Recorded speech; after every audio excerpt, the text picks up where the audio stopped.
മുറ്റമടിക്കുന്നതിൽ ഒരു തമിഴ് സ്റ്റൈലുണ്ട്. എവിടെ ശരിയായ നാട്? മലയാളം ഒട്ടും അറിയില്ല. വന്ന ആദ്യ ദിവസമല്ലേ, ലീവ് എടുക്കായിരുന്നില്ലേ?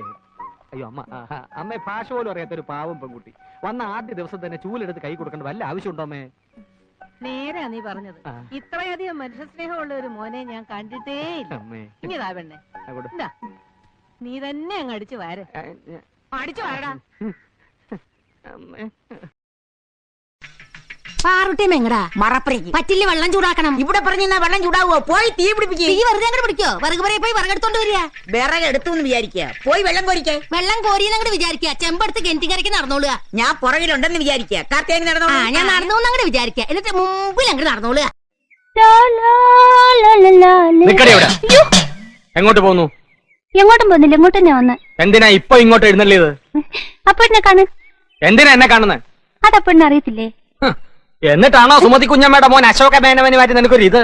കബഡി മത്സരത്തിൽ അവൻ എങ്ങനെയോ ജയിച്ചെന്ന് കണ്ടപ്പോ നീ ഇവിടെ കിടന്ന് ഉറഞ്ഞു തുള്ളുന്നുണ്ടല്ലോ. ജയിക്കുന്നവരാരായാലും ഒരു അഭിനന്ദിക്കുന്നതിൽ എന്താ തെറ്റ്?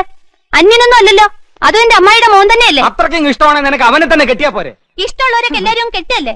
നിങ്ങൾ നേരെ നോക്കിയാ കീരിയും പമ്പും പോലാണല്ലോ. നീ എന്തിനാ രമേന്തി അവനെ ദേഷ്യം പിടിപ്പിക്കുന്നേ? തോക്കുമ്പോഴും ദേഷ്യപ്പെടുമ്പോഴും അപ്പൂട്ടന്റെ മുഖം കാണാൻ നല്ല ചേല അമ്മായി. അശോകന്റെ തോറ്റ മോത്തിന്റെ ശൈലി നീ കണ്ടിട്ടുണ്ടോ? അതിന് അപ്പൂട്ടന്റെ അവസരം തരുന്നില്ലല്ലോ. എന്നാ കാവിലെ പാട്ടു മത്സരത്തിന് നീ വാ, അവന്റെ തോറ്റ മോന്തയുടെ ക്ലോസപ്പ് കാണാം. ചുമ്മാ തങ്ങിയെന്ന് തോറ്റാ പോരെ? അതിന് ഈ വീരവാദം വേണോ?